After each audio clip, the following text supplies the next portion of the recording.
l'Afrique, le continent le plus riche au monde, est devenu le dépotoir de toutes les bizarreries du monde. Pendant ce temps, les marionnettes de la France, ces dirigeants africains corrompus, qui ont vendu leur continent à la France sans su pour qu'elle le pille, au point où le peuple africain qui possède toutes les ressources, manque de tout, gaspille l'argent du peuple, servant à construire les écoles, les routes, les hôpitaux, etc. Ils prennent des jets privés de luxe pour aller se faire traiter, comme des petits pachas dans des hôtels en Occident avec leurs enfants, pour se faire soigner dans des grands hôpitaux en Occident, prouvant ainsi qu'ils sont incapables de s'en construire dans leur propre pays. Et ils laissent derrière eux un peuple dans une misère indescriptible sans scrupules, dont des familles vivant dans une pauvreté précaire, manquant l'accès aux nécessités de base. Voyez la réalité sur le terrain dans cette vidéo. Des pelles pour garantir un cadre d'apprentissage sain et salubre. Bangal et son voisin sont tous deux en classe de CM2, cours moyen 2e année. Ils se retrouvent ici pour évacuer l'eau de leur salle de classe.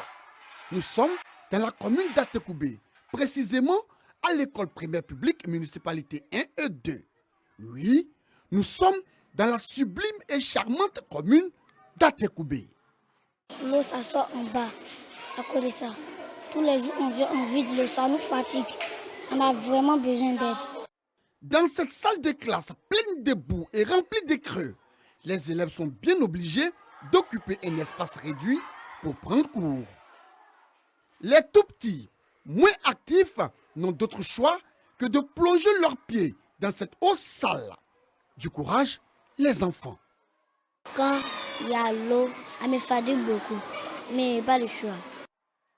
Les enseignants qui réussissent à mettre les pieds dans ces salles de classe délabrées, dégradées, amochées, sont quant à eux contraints de s'installer juste à l'entrée. On n'arrive pas à travailler. Les enfants, eux, n'arrivent pas. Nous, on n'arrive pas à circuler dans les rangées. Ça impacte beaucoup même sur nous. Sur le restant des enfants. Parce que nous, on ne finit pas le programme et on va en vacances. Dans cette classe de CP1, cours préparatoire première année, le constat est frappant. Pas une seule table pour enseignants. Pas une seule. Chose grave, pas d'enseignants depuis l'ouverture des classes pour la rentrée scolaire. Les enfants sont livrés à eux-mêmes. Regardez vous-même. Regardez bien.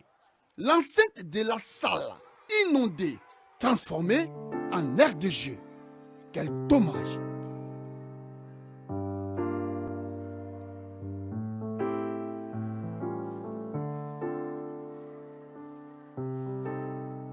Depuis matin, les maîtres ne parviennent pas encore écrire.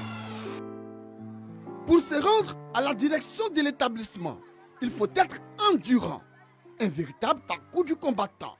Il faut faire preuve d'abnégation et de bravoure pour affronter cette boue avec ses multiples odeurs, des odeurs nauséabondes, fétides, fades, répugnantes, véritables nids de microbes et d'insectes dangereux.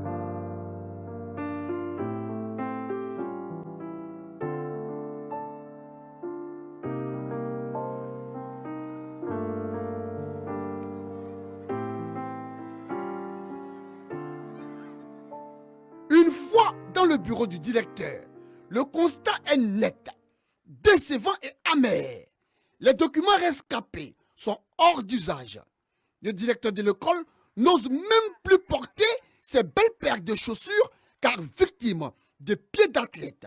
Beaucoup de courage à vous, monsieur le directeur. Tout est à refaire dans cet établissement.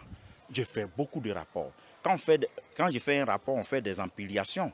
On dépose à l'IEP, on dépose à la DREN, on dépose au ministère, à la mairie.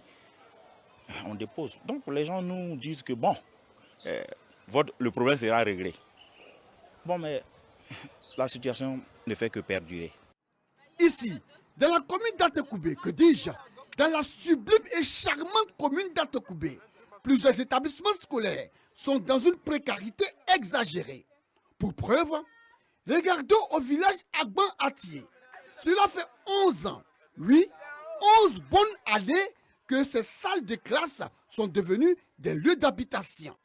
Certaines ont été transformées en buvette et autres maquis. D'autres réaménagés à des fins personnelles. Vous n'y croirez pas si l'on vous apprenait que près d'une cinquantaine de familles vivent là, dans cette école, tels des réfugiés, des rescapés, des sans-abri, des victimes d'intempéries. Dommage tout ça. Séraphin que vous voyez là, loue cette salle de classe depuis 4 ans. Vous avez bien entendu, il loue cette salle depuis 4 ans. 4 ans et cela au vu et au su de tous. Quel dommage. Dans tout ça, où sont passés les élèves en pleine rentrée scolaire? Question. L'école était d'abord dans le bureau de COGES. C'est un directeur qui m'a confié on a une classe, mais on veut mettre, comme la maison est libre, on veut mettre quelqu'un dedans pour vivre dedans. Quand j'étais là, c'est eux qui prenaient les 15 000 avec moi. Mais après, la chefferie a décidé de ce qu'eux-mêmes vont faire l'encaissement. Plusieurs enfants ne vont plus à l'école dans ce village. Normal et logique, si les salles de classe sont utilisées à d'autres fins. Dommage. Il y a une école qui est grande, mais ça ne fonctionne pas. Donc les élèves, ils sont obligés de faire 12 vacations. Alors que ça ne les arrange pas. Donc pour ça même, beaucoup d'enfants ici ne vont pas à l'école. Au groupe scolaire Agban-Atié, une autre école plongée dans la précarité depuis plus de 10 ans. Contiguë à une forêt, donc exposée à tous les dangers, le groupe scolaire Agban-Atié est situé sous une ligne à haute tension.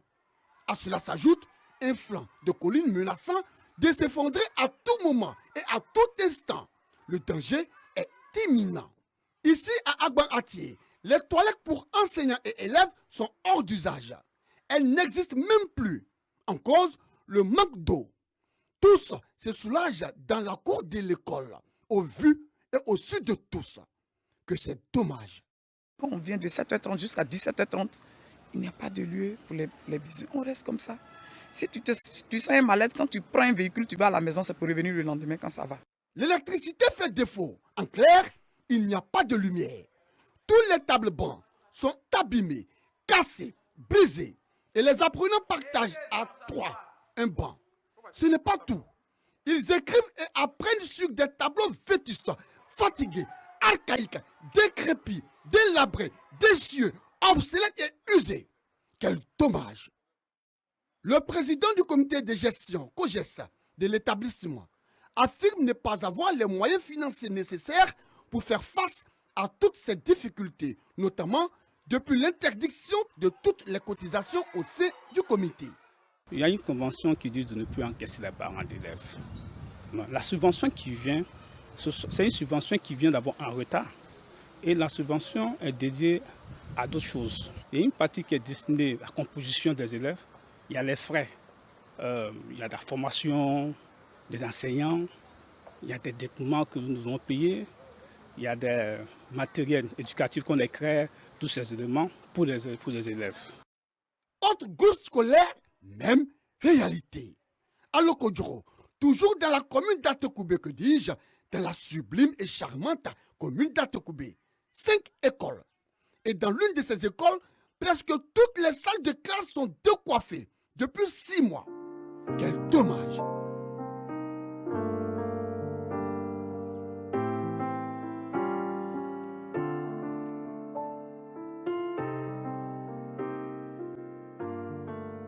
On a un problème d'insécurité même. On n'a pas de gardien. Ici, c'est un fumoir. Nous, on a déjà parti, mais ça va pas marcher.